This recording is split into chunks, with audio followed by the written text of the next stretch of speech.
Before the beginning there was nothing. No stars, no galaxies, no space, not even time. Just a silence so complete that even the concept of silence didn't exist.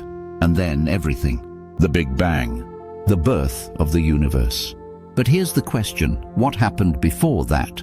For decades, science has told us the universe began 13.8 billion years ago with an explosion from a single point. But that's only part of the story. Because if the Big Bang was truly the beginning, it leaves us with an unsettling paradox. How can something come from absolutely nothing? In this episode, we go in search of the most elusive moment in cosmic history, the last second before the Big Bang. Let's begin with the problem. The Big Bang theory is not a theory about the origin of everything. It's a model that describes how the universe has expanded from a hot, dense state. It tells us what happened after time zero. But it says very little about time zero itself, and nothing about what came before. The moment we trace the expansion of the universe backward in time, we reach a boundary, the so-called singularity. A point of infinite density, infinite temperature, and zero volume. A place where our current laws of physics break down. Einstein's general relativity simply can't describe what happens when everything is squeezed into nothing. That's where quantum mechanics comes in, or at least tries to. Physicists have long known that we need a theory of quantum gravity, one that merges general relativity with the quantum world. But we don't have that theory yet. So when it comes to the beginning of time, we're left with possibilities, not certainties. Still, some of those possibilities are tantalizing. One of the most provocative ideas is that the Big Bang wasn't the beginning at all, but a bounce. According to cyclic or bouncing cosmologies, the universe undergoes endless cycles of contraction and expansion. What we call the Big Bang might have been a big bounce from a previous universe that collapsed before rebounding into ours. In this view, there was a before, another universe that preceded our own. Other theories suggest something even stranger, that time itself emerged from a timeless state. In the Hartle-Hawking no-boundary proposal, developed by James Hartle and Stephen Hawking, the universe didn't begin with a singular point in time. Instead, near the origin, time becomes more like space, curved and smooth, without edges or beginnings. In this model, asking, what happened before the Big Bang, is like asking, what's north of the North Pole? It's not a meaningful question, because the concept of before loses its meaning when time itself is born from quantum geometry. Still, other models go further, proposing that our universe is just one bubble in a vast cosmic foam, an infinite sea of universes emerging from a primordial vacuum. This is the idea of eternal inflation. According to this theory, the early universe underwent a phase of rapid expansion, driven by a field of energy called the inflaton. In most regions, this inflation never ends, but in some pockets, it stops. And those regions become bubble universes, each with its own Big Bang, its own laws of physics, and its own space-time. Our universe, then, is just one bubble among many. And before our Big Bang, there could have been countless others. But where did the inflaton field come from? And what is this primordial vacuum? That brings us to the concept of the quantum vacuum, a state of lowest possible energy, yet one teeming with activity. In quantum field theory, even empty space is not truly empty. It's filled with fluctuations popping in and out of existence. Particles appear and vanish. Energy shifts and shimmers. In this view, perhaps the universe didn't arise from nothing, but from the instability of this quantum nothingness, a random fluctuation that grew large enough to trigger the birth of space and time. But even this raises deeper questions. If quantum fluctuations gave rise to the universe, what created the laws of quantum mechanics? Why do the constants of nature have the values they do? What governs the rules of the cosmic game? Some physicists argue that these questions may never have definitive answers. Others believe the key lies in discovering a theory of everything, a framework that unifies all forces of nature and explains the birth of the universe from first principles. But until we have that theory, we are left with clues and mysteries. Cosmic background radiation, the distribution of galaxies, the fine-tuning of physical constants, all point to an extraordinary origin. But they don't yet tell us what, if anything, came before. And so we stare into the darkness before the dawn. What existed in the last second before the Big Bang? Was it a previous universe? A timeless quantum void? A bubbling sea of infinite worlds? Or was it nothing at all? That's what makes this question so powerful. It's not just about physics, it's about existence itself. About why there is something rather than nothing. About how we got here and what, if anything, came before. In the next chapter, we'll explore the wildest theories that dare to explain that before, from string theory's extra dimensions to the holographic universe, and even the idea that time itself might be an illusion. Because to understand the moment the universe was born, we must first ask what it means to begin. To explore what may have come before the Big Bang, we must push the boundaries of physics itself and venture into ideas so radical they blur the line between science and philosophy. Let's begin with one of the most ambitious contenders, string theory. String theory proposes that the fundamental particles we observe, electrons, quarks, photons, are not truly point-like. Instead, they are tiny vibrating strings of energy, each mode of vibration giving rise to a different particle. But for string theory to work, it requires extra dimensions. Not just the 3 of space and 1 of time, but 10 or even 11 dimensions. Where are these extra dimensions? They may be tightly curled up, hidden at scales far too small for us to detect. Or they may exist in vast, higher dimensional spaces we cannot perceive. This leads to the concept of a brain, a multidimensional surface floating in a higher dimensional space. Some versions of string theory suggest that our entire universe exists on a 3-dimensional brain, like a membrane in a higher dimensional bulk. And here's where it gets wild. Other brains could exist, parallel to ours, each carrying its own universe. Occasionally, 2 brains might collide, and that collision could create the conditions of a Big Bang. This is the essence of the ekpyrotic model, a scenario where the Big Bang was not the birth of everything, but a violent brain collision. In this view, the universe did not begin from nothing, but from a cosmic crash in a higher dimensional reality. The pre-Big Bang state wasn't empty. It was a dynamic arena of hidden dimensions and brains dancing in a vast, unseen cosmos. But even this theory assumes the existence of something. So let's go deeper. What if the universe didn't begin with a bang at all, but with information? This brings us to a revolutionary idea, the holographic principle. In this framework, everything we perceive, space, time, matter, even gravity, emerges from a more fundamental reality encoded on a lower dimensional surface. It's like a hologram, a 3D image arising from a 2D pattern. In this view, our universe is the projection of quantum information stored on the boundary of space. If true, then the Big Bang wasn't a singularity in space. It was a quantum transition in information, a shift in the pattern of data that defines reality.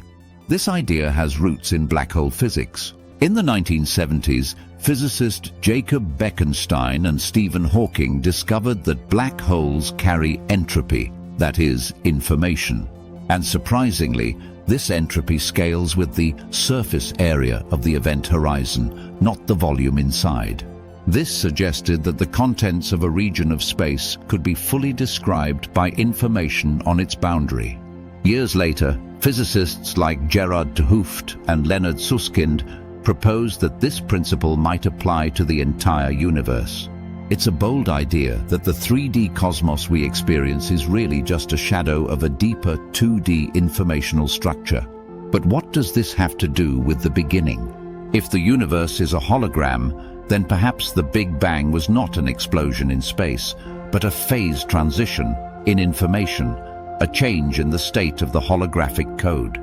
The moment space-time emerged from quantum data. In this picture, time itself may be emergent, not fundamental, but arising from correlations in entangled quantum systems. This ties in with another concept, emergent time. In some models of quantum gravity, time is not a backdrop against which events unfold. Instead, it arises from the entanglement of quantum systems. Just as temperature emerges from the collective motion of atoms, time may emerge from the entanglement patterns of quantum bits. If true, then before the Big Bang may be meaningless because time simply didn't exist yet, not even in potential. What we perceive as the origin was really a transition from a timeless quantum system to a universe with space and time. And yet there's more. Some physicists are beginning to suspect that the entire question, what came before the Big Bang, may be like asking what's north of the North Pole. A category error. In their view, time is not just emergent, it's cyclical. In the conformal cyclic cosmology, proposed by Roger Penrose, the universe undergoes an eternal series of eons.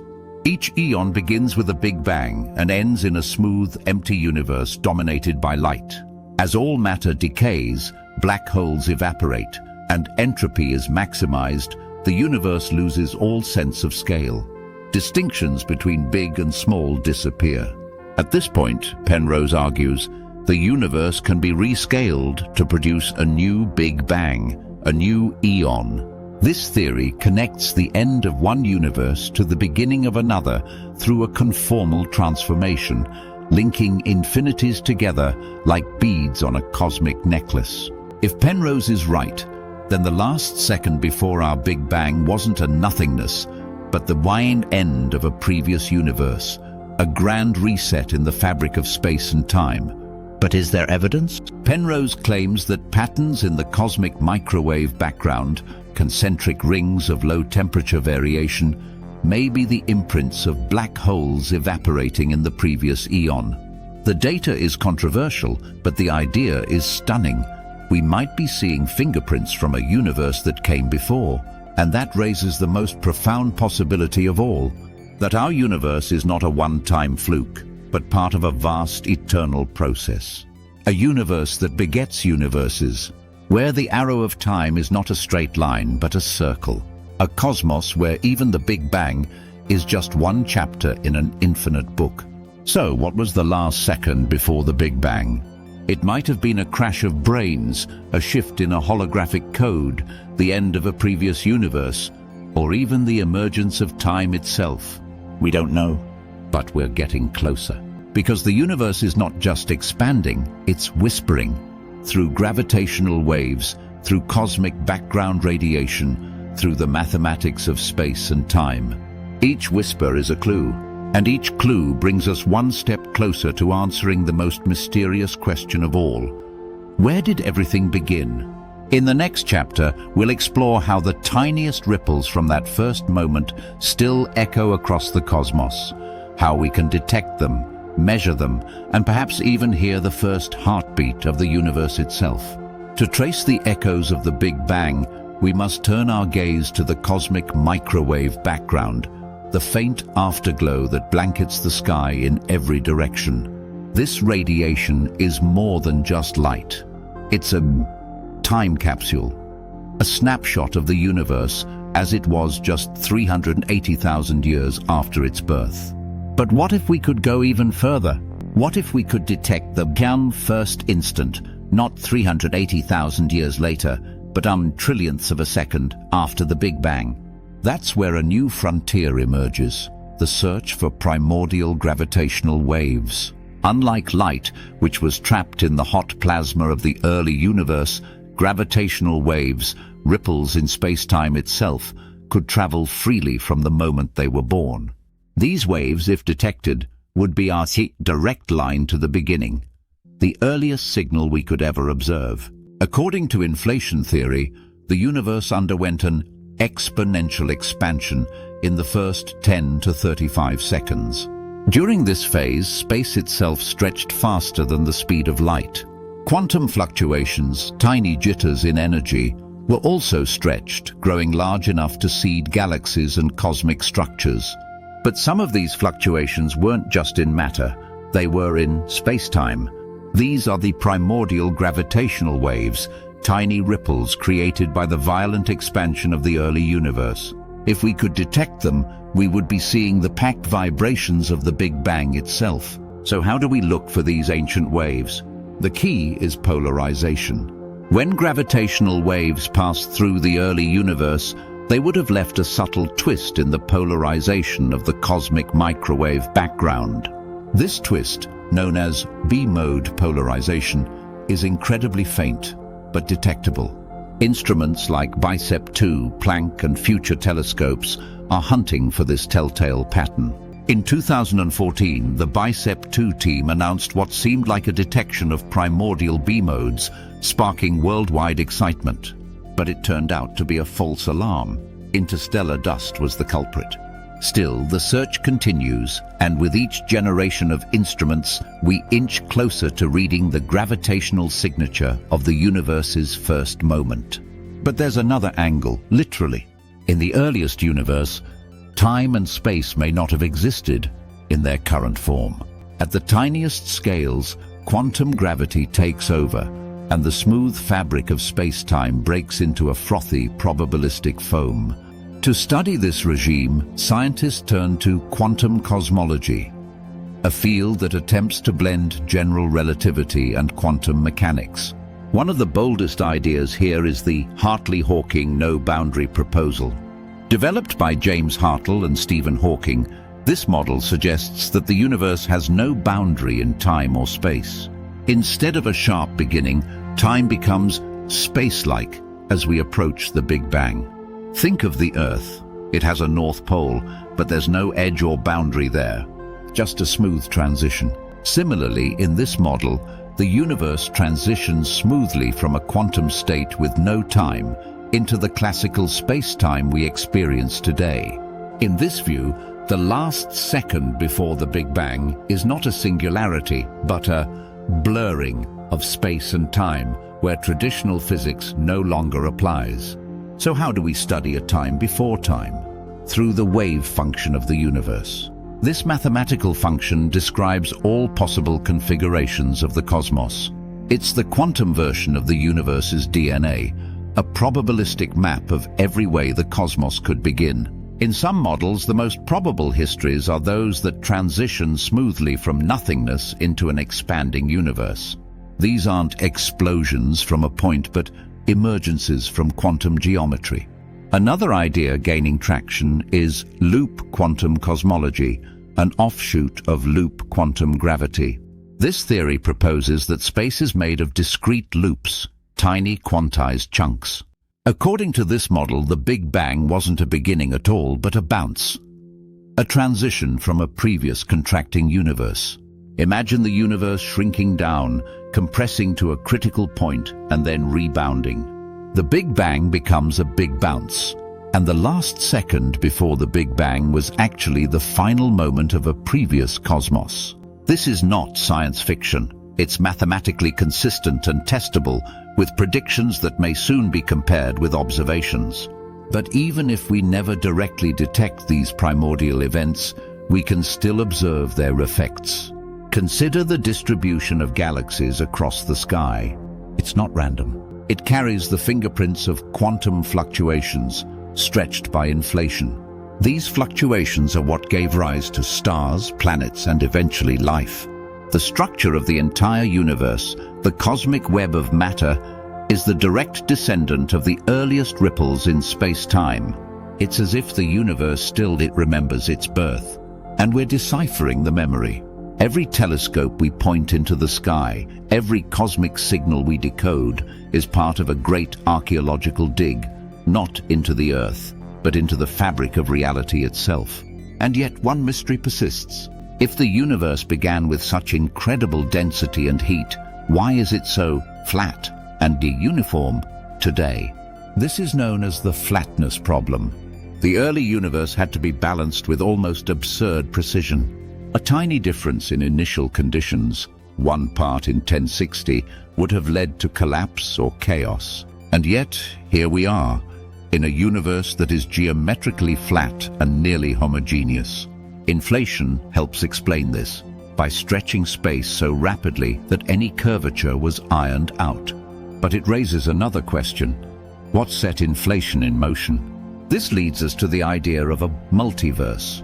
If inflation is eternal, as some models suggest, then our universe is just one bubble in a vast cosmic foam. Each bubble could have different laws of physics, different constants, even different dimensions. The Big Bang in this view is a local event, a pocket universe blooming into existence within a larger inflating multiverse.